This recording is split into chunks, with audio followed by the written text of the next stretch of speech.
Welcome to the Plan-tastic podcast, where we're going to discuss different topics around the artist, vendor, and exhibitor community, and then some different trends that are happening, along with some other ideas on how to boost your exposure at the events. And I'm Jen, and I'm in the community engagement department at Venty, and this is Will. Hey Jen, thanks for the introduction. I'm Will. I'm on the marketing team at Venty, and I am going to come at this from the artist, vendor, exhibitor viewpoint of the marketing side, whereas Jen is more on the business side. So we can kind of help you build your work both ways. And this is a little bit different than what Kat's going to bring you every other week, where she's going to talk about the event side. We're Yeah. here for the artist, vendor, exhibitor side, how to get your business up, how to get it going. And this week we have a really cool interview that we're excited to share with you. Yeah, we're talking to Whitney with Juniper Market this week. And what Whitney does is she has a whole different string of art and craft fairs that she has in her area. And with this conversation, some of the things that she talks about, some really great points on how to boost your image and that type of thing at these events. But what I really liked that she discussed was the trends that are up and coming to be able to prepare our vendors that are in this space to anticipate what's coming soon. So what did you like, Will? What was your favorite? Uh, I agree. I thought that was great. And I thought she had a lot of really good advice for people who are either starting out or trying to really like raise their game a little bit. Something that I loved, because I love branding, I love brand.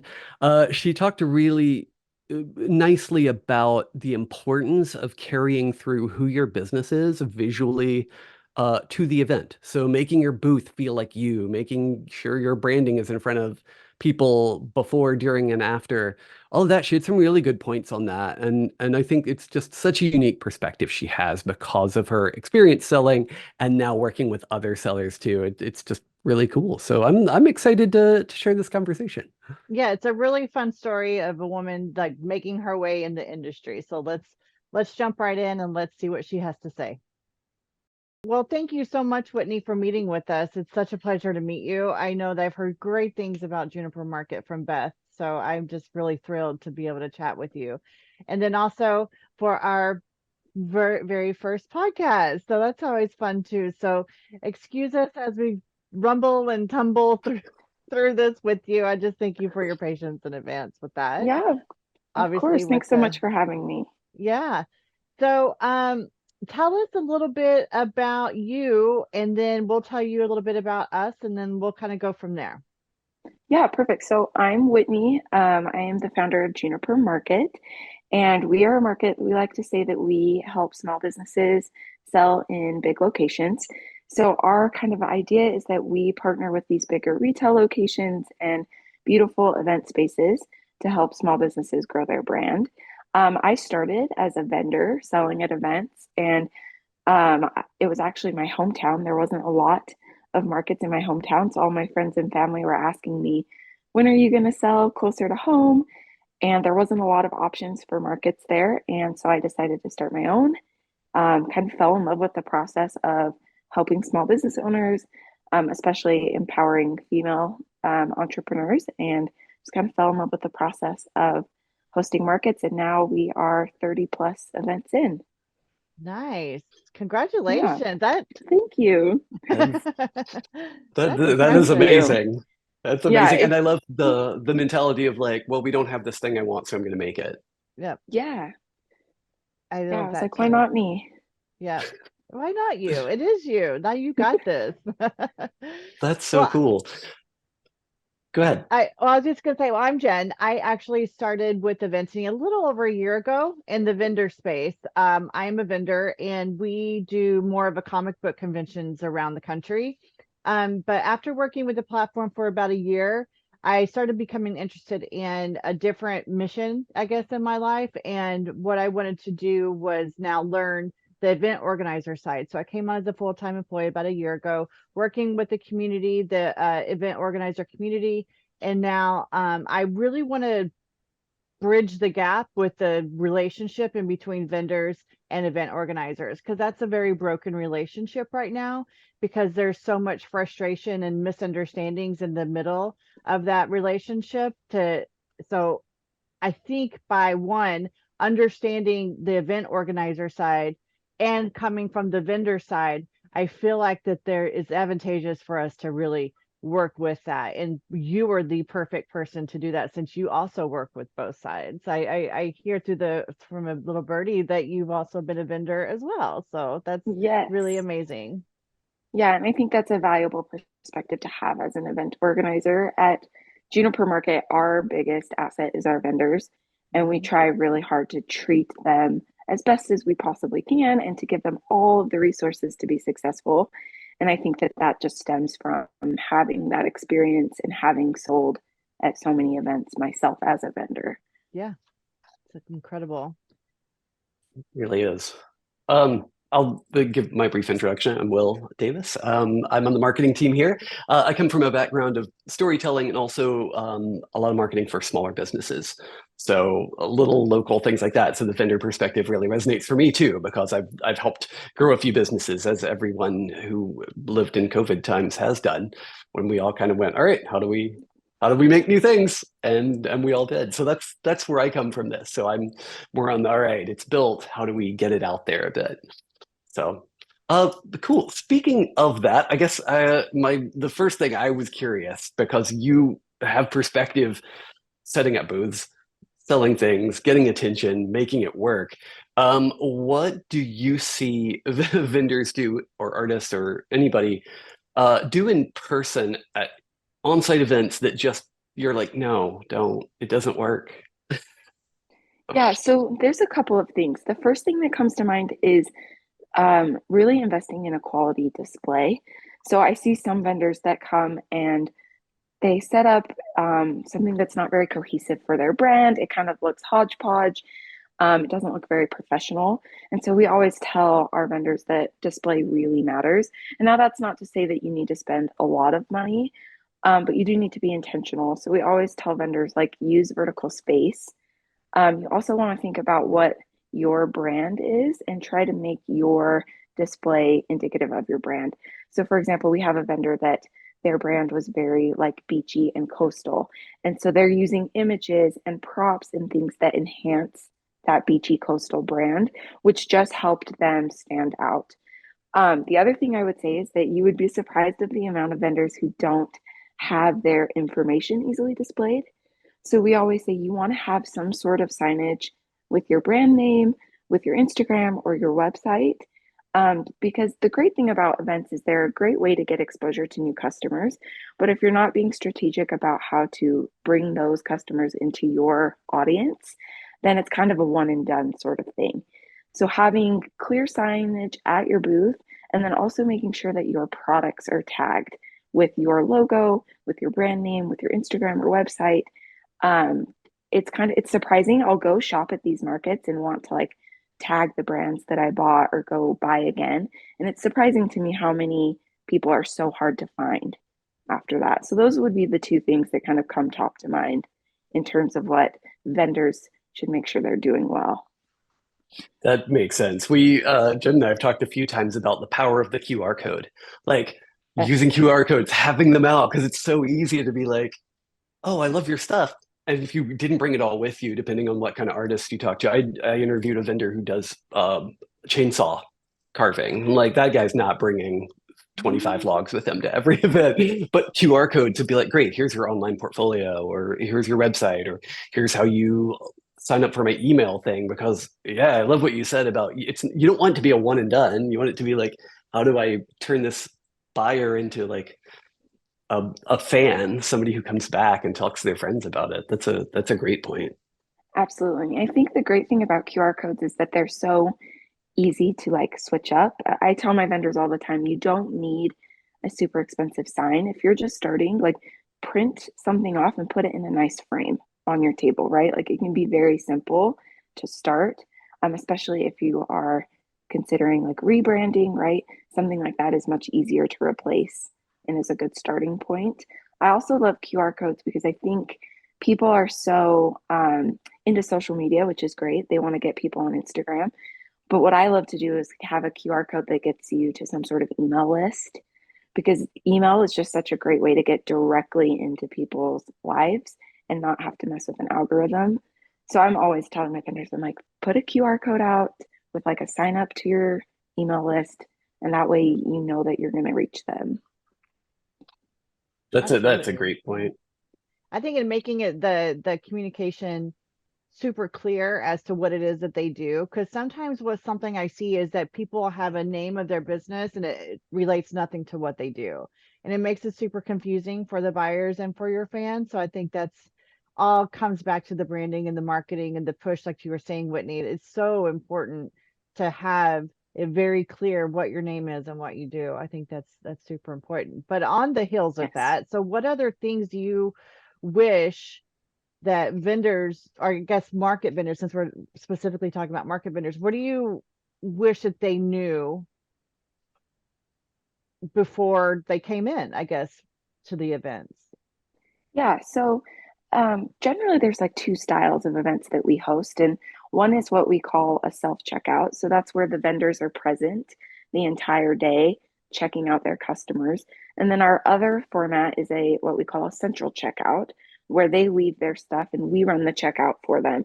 But something that I really wish vendors knew when they came to those self-checkout style markets was that a lot of your sales depends on how you are able to talk with people. I see some vendors that come, they set up their stuff, they sit in the corner of their booth, and then they're upset at the end of the day when they don't maybe reach their revenue goals or their sales goals. And so I wish that vendors knew that you have to be able to talk to people and you have to be personable. People come to shop at markets like Juniper Market and vendor events to connect with people, right? They want to feel like they're buying something that means something more than just, getting it off Amazon or Target. Yep. And so you want to provide that experience. You want to let people get to know you. And that's not to say that you need to be pushy, right? Or be talking to every single person that steps foot in your booth. But I do think it's important to be able to have that conversational skills and to be able to connect with people that come by your space. Oh, and absolutely. I see so many people just sitting there. I'm like, what are you guys doing? Stand up, talk to the people. So the introvert comes out in full force when a whole bunch of people are around. So I Yep, understand it, but it's very important, especially when it's your own business, to talk to the people, let them know about your brand and you. And yeah, so I 100% agree. It's one of the worst, hardest things about being a small business owner, especially I've just worked with a lot of artists too, who are like, they're an artist because they don't want to talk to people. But it's like, well, now you're an entrepreneur too. So you've got to like get out of that comfort zone. And to me, because I sometimes struggle to get out of that too, I think it's a matter of just like jumping in the pool and going, all right, I'm going to start talking to somebody. And then you kind of get into a rhythm with people coming by. And hopefully if you can build a small crowd, you can get a few more people like feeling comfortable. But if no one's at your booth because you're not talking to them, it's hard to get that first person Yeah. up to kind of feel comfortable there. Oh yeah. absolutely. And I'm an introvert, so this is something that didn't come naturally to me as a vendor. And so I would practice and I tell my vendors, I'm like, practice like a 20-second pitch of who you are and what you do. Practice some of these like key things of your product that you want to share.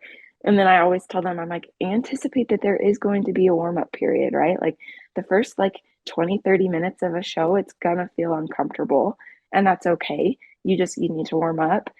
Something I've done too is like to bring a small bowl of candy or maybe like some freebies to kind of like challenge myself to be like, okay, I need to like offer to give these 25 scrunchies away.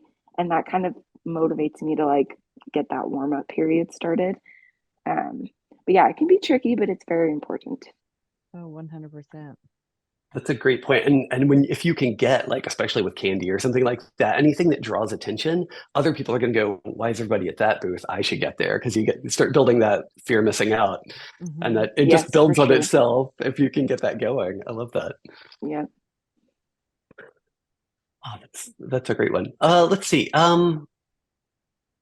How can vendors and artists best collaborate with event organizers to create a successful event experience for everybody involved? Are there things that you see that they should be communicating on more, or bringing to the forefront when they apply to events or anything like that?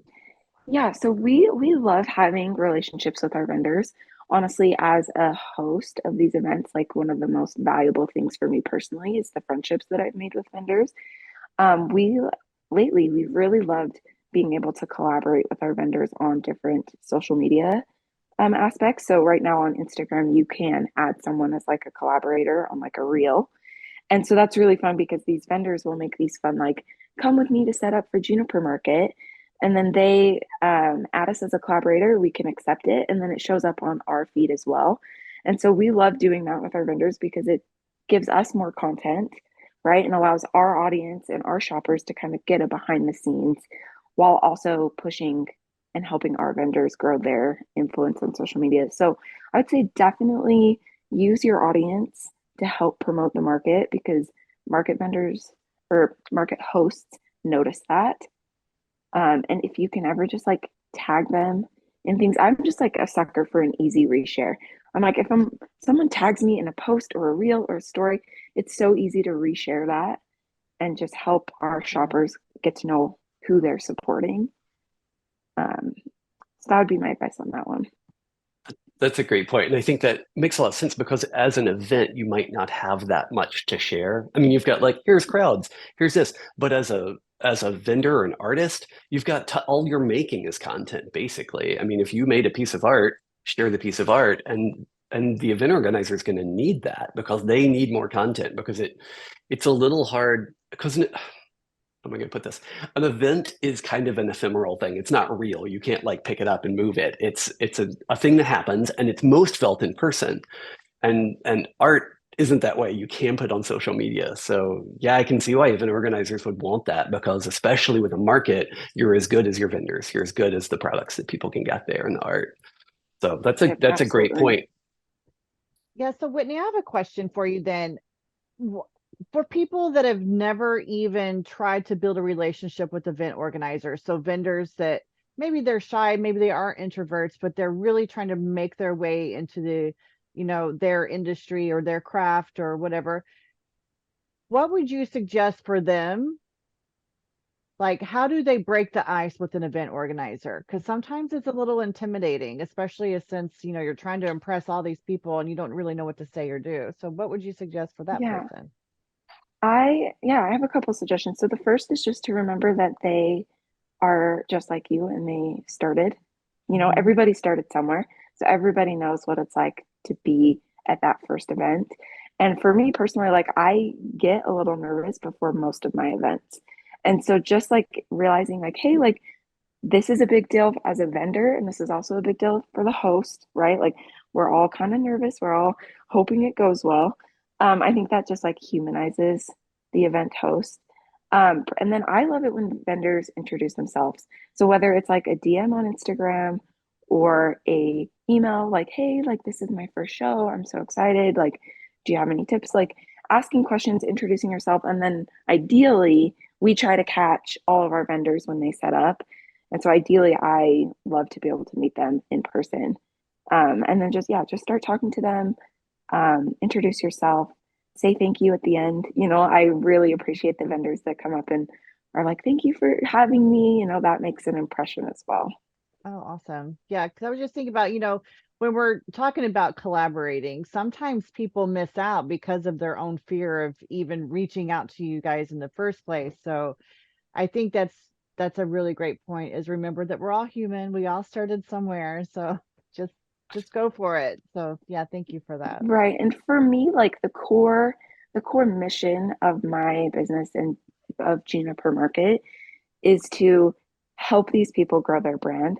And so I hope that my vendors don't feel nervous coming to me because I'm like, I'm here, like I'm on your team, like I want you to sell out.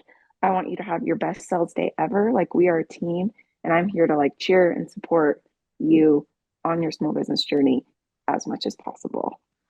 That's incredible.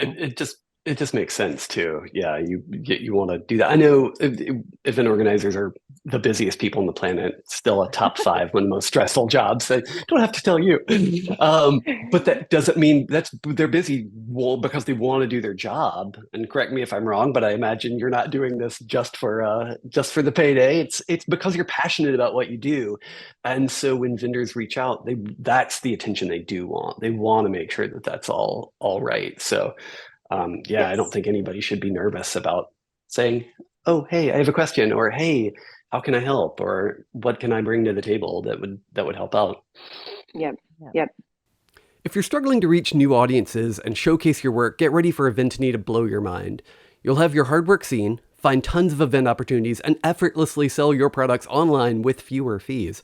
When you create a business profile on Venty, you get access to event applications from over 10,000 events, an easy-to-create business profile that makes you stand out on every application, even boost your sales with online product listings directly linked to the events you are participating in.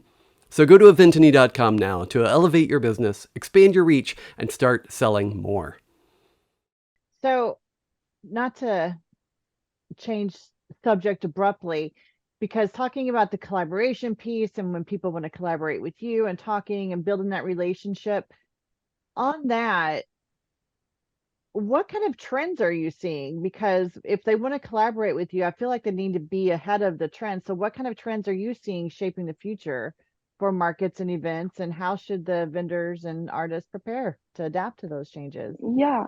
So something we're seeing a lot of is like these customizable products. So something that you can come to the event and make something or customize something and leave with something that is kind of unique and different. So we've had like different t-shirt vendors come with like their actual heat press.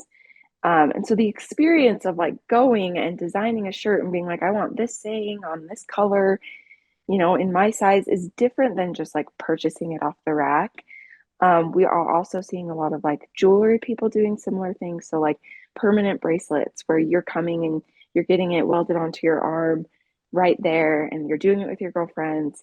Charm necklaces are really big right now.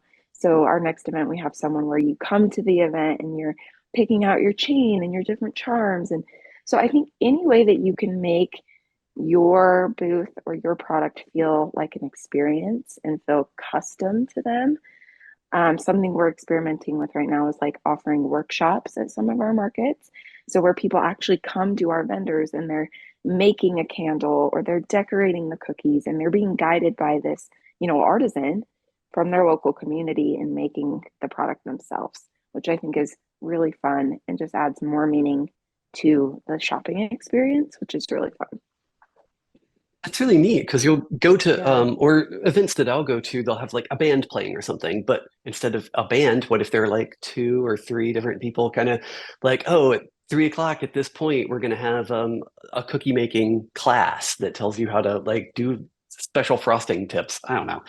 Yeah, yeah. But I think that's a great idea, and it really lends itself back to because I think we think digitally so much because Jen and I both work a lot in a digital world, but events are inherently not that. Like they're inherently a place to be together and do something that you could never do online. So if it could be a YouTube video, meh, but if you're really getting something that's specific to that moment and experience and interaction, I think that's cool. And even like a micro relationship, like you have 15 Mhm. minutes with this person and you learn from each other or see what you get. Yeah. I think that's fantastic. And it adds to the story around the product probably too. Yeah, and I think not all products necessarily lend themselves to being customized on the spot, but I think another way you can add to that experience is like using samples or demos. So like for example, when I was selling kids toys, I would have like a kids table out with a bunch of the toys open so that the kids could come up and interact with them. And it was easy for the parents to be like, "Oh wow, like this is something that'll keep my child entertained. Like I should get that." Or like we have a vendor who does these Mm. freeze-dried treats and candies, and they're so good at just creating this experience because they've got like an open bag of all their different kinds, and they're like, try this one, and they do like jalapenos, and they'll pass one out and be like, okay, like if you don't cough after having this spicy jalapeno, like we'll give you a free bag. And everybody coughs because it's like spicy and delicious. And so just thinking about ways that you can kind of have people experience the product, I think is really important and fun. Yeah. I love how involved you are with that. That's incredible. I don't really hear that much, because sometimes the event organizers, I think they get so busy that they forget about the vendor's experience as well. So they're just so focused on getting it executed flawlessly that the experience overall, not just for the attendees, but for the vendors, is kind of lacking. And I love how much hands-on experience that you're giving these people when they're at your events, because that is so telling of the relationships that you're actually building with them. So great. Wow. It's Well, incredible, thank Whitney. you. Yeah. And so I have a few event managers that work for me, and all of them are also vendors. So it's important to me that we kind of have that dual perspective when organizing events. Yeah. That's so cool. And also, I would kind of say for anybody who listens, who's not necessarily a market vendor, markets are so based on like attendees, the event, the attendees, the vendors. You're there to shop. That's the whole point. And a lot of events aren't that way. But if you do sell products at an event that's not necessarily that way, maybe go visit some markets and get those tricks from that other area. Uh, because there's so many different types of events that if you want to catch those trends, go to an event that's completely different than where you sell and go, Yeah. all right, what are these people doing? What's happening here? And I'm gonna cross it over Yes. to from the market to something totally different. Like a fandom event might not have that be its main focus. It may be more signatures and stars and things like that. But if you can steal those tricks and Yeah. not steal them, but like, pay homage and Yeah. enjoy it. I think you can learn a lot from being observant of other events. And even I've taken inspiration from like traditional brick and mortar retail stores. Like what are they doing to make it inviting? What are they doing to advertise? So I think if you're observant and like, willing to look around, you can get a lot of inspiration. And it kind of lends itself back to what you were saying earlier about if you can find something that's on brand for you.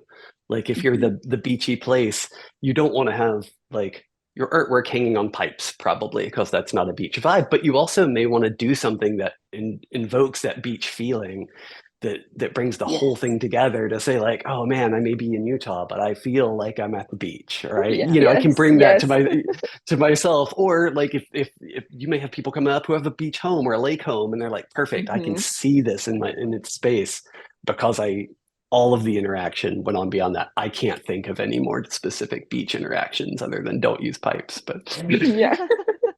Well, for them, it was a lot of their images of they sell these hair ties that are cute enough to wear as bracelets. So a lot of their images are on the beach. It's, a girl with a surfboard. They've got these like beautiful vase with a palm frond, and like, yeah, they do very well.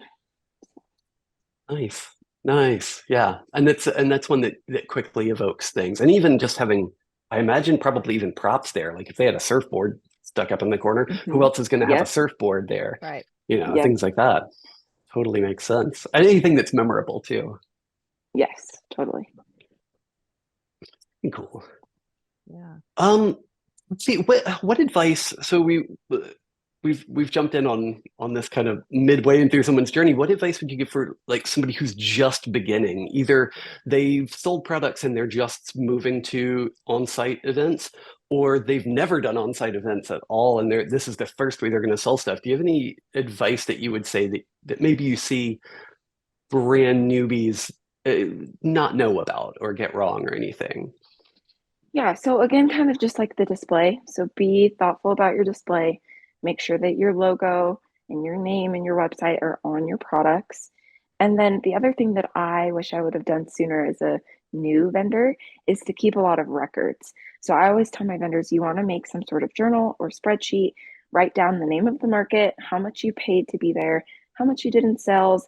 It's great to know like your profit margins so you can get an idea of what your profit was for the day, and then any sort of notes like, oh, like my target customer didn't seem to be at this market, or it was rainy that day, so maybe we got lower traffic. So any sort of like record that you can keep is really helpful, because I always recommend new people to try a few different events, keep some notes, and then you can start to get an idea of what events are for you and what events maybe aren't a good fit for your brand. I wish I would have kept records, because it's hard to remember. You're like, oh, I did that Yeah. market last year, and like, did I actually make any money? Like, I can't remember, you know. So just taking notes, keeping records, also just being observant about your products. So at the beginning, I made sure to have like an inventory list before every event of my different styles, because I found that I got a lot of feedback from customers at the beginning of like, oh, people seem to be really drawn to neutral colors, or they really love this floral print, back when I was doing hair accessories. And so just being observant of like what people are drawn to, I think is really important at that beginning, and something that you can really only get selling your stuff in person. That feedback is really important to make notes of. Okay. I have a Makes a lot of question. sense. Just for anybody that's listening, maybe they don't know the difference in between a craft market and like a regular, I guess, like festival or event. So what's the difference? Yeah, so it kind of depends on the host. And a lot of the hosts of markets will have different criteria for who they want to accept. So generally, a craft market is going to be something that is handmade, hand produced in somebody's home. So at Juniper Market, we like to say we are a small business market. We definitely have vendors that fall into that like craft category of where they're sewing these things at home. But we also have small businesses that it's like they've got a product that they're getting manufactured, right? So I think it's just important to really read through your application, see what type of vendor that market is looking for, and kind of make sure that you hit those criteria. And some like ours will, you know, there's kind of an overlap, and then some are specifically craft fairs. They don't want things that are manufactured. Right. Okay. And that makes sense. I wanted to jump back on something that really stuck with me that you said about taking notes, because I think that's so important. But there's also, because I'm going to bring the marketing end on this, and I just am. It's also, you may make your product and be like, oh, here's this. I hope people like it. But when you take notes, you can get more specific. You can be like, oh, actually, what I really thought was people in their 30s to 40s were going to like this. But my actual traffic was people who were like 15 to 25. Okay, and take that note so you can kind of see what's going on there. If you want to expand it, then you can make adjustments. If you want to push that, then when you get to your social media, there are ways you can plan for that. There's ways you can look through your stats and change that. I think that's really good. Absolutely. Like, see who you're drawing, see who it's actually resonating with, and see who it's not resonating with, and at which market it is. And the other thing I'll add on to that, people are getting so used to computers knowing everything we're doing. How many times have we picked up our phone and been like, oh yeah, I was just talking about that, and now it's getting an ad for it. More complicated than that. But people expect their email marketing to be very targeted to them. They expect it to be like, oh, I got a bracelet. Oh, I got an email about bracelets. That's great. It's not as creepy as it used to be just because people are used to it. And those notes are a great way to go like, oh, this person, they bought this. I got their email. I have the list of products they got. I'm going to put them on an email list when I send out bracelets and hats, but I'm not going to send them when I send out shoes or who's making all three of those things. I don't know. Then you can really target, like give them, when I say target, it sounds aggressive now, but you Yeah, can give them what they want, what they've told you they want, and be like, great, I can give you more of that. So anyway, the notes thing, absolutely. love it. Yeah, it's a great way to make things more personalized, right? And to like vendors will even like if they get on your list from a certain event, send them an email like a day or two, an automated email that is like, hey, like it was so great to meet you at Juniper Market and at Station Park. Like, here's a discount code if you want to reorder. So I think that there's a lot of um, potential to personalize things and to, like you kind of were saying about your marketing. When I had my kids' toy brand, I noticed that there was a big demographic of grandparents buying from me. And I originally was thinking it would be targeted to moms. And so it was interesting because it was like, okay, well, how can I play with the messaging to appeal to grandparents? Because at the market, I noticed that lots of grandparents were stopping at the booth. So I think it's a good thing. Yeah. That's a fantastic point. And I'll jump back off that. When you said like, hey, it was great to see you at this market. How many times have any of us gone to an event and been like, oh, I got this cool thing. Who'd I get it from? Oh. And part of that Mm-hmm. is branding your booth really well, branding your packaging really well. But it's also when you go, oh, okay, they were at this event, then that person goes, oh, I loved that thing, and now I know where I got it. And that'll Yep. hopefully help Or them remember that. or even, oh, I got on their email list because I was interested in that thing. I didn't buy it at the event, but that email reminded me, oh, I should check out their website. Oh, they gave me 10% off. Like Yeah. now I feel like I can make that purchasing decision. Yeah. Or even go to their website and see where they're going to be next. I'll catch Mm-hmm. them at this next Yeah. event. I don't know what other events I like, but I know I like that artist. I'm going to follow them around and I'll find more artists I like. Back in the olden Yes, days when we used to, absolutely. find bands on the inside of CD sleeves instead of on the internet. But, Yeah. that's a different topic. But it's a great way to spread all of that. And then it shares with the event and you can loop in the event also and just have a big happy family of people finding what they need. Yeah. Yep. Yeah. Huh. I love this and I love this conversation. I know that people are really going to want to hear somebody's perspective that understands both sides. So this is just an incredible conversation to me. It's more beneficial, I think, than you understand. But I just want you to know that we would love to have you back too later if that's possible. Would you be open to coming back? Yeah. Yeah, totally. This has been fun. Okay, cool. So tell Well, me great. about you. Where can people find you? I know you have a podcast. Yep. Yep. So my market is at the Juniper Market on Instagram. That's kind of like the home base for things, where you can get like our website and our open applications and all that. We also have the podcast. I have another Instagram account that's at Whitney.Coburn, Coburn. I'm sure we could link these below for everybody. And that's kind of where I share more of the market vendor tips and things like that. Awesome. Perfect. Fantastic. Well, thank you, Whitney, for coming on Yes, and thanks so being our much for very having first me. ever guest Yeah. on Yes, I'm the Venty honored. podcast. Oh, And then and we lucked out. So yeah, we sure did. Well, you guys Well, are we sweet. hope I'm a big fan of what yeah, you guys thank do. So you. it was Well, fun to we're be on the big fans of podcast. you. yeah, yes, same. And see, it's that mutual love that we were talking about, Yeah, it's making everybody. great. Well, cool. All right. Well, yeah. Thank you again, and feel free to reach out anytime anything comes up, and we'll Yeah, probably bug you again when we have more Yeah, questions I was about your gonna say knowledge. I'm happy to send like links too if you guys want to link things in the show notes. Once the podcast is live, will you guys just like let me know because I'd love to share that with my audience. I feel like this perfect. conversation was really helpful, and so I'm like I'd love to share that with my audience as well. Okay, cool. Perfect. Yeah, Perfect. we'll do it. Well, Perfect. thanks All right. again. Yeah, Thanks so much, you nice guys. meeting Have a you. great day. Yeah, it Yeah, was so thank you nice Yeah, to you meet too. you too. both. All right. Have a good one.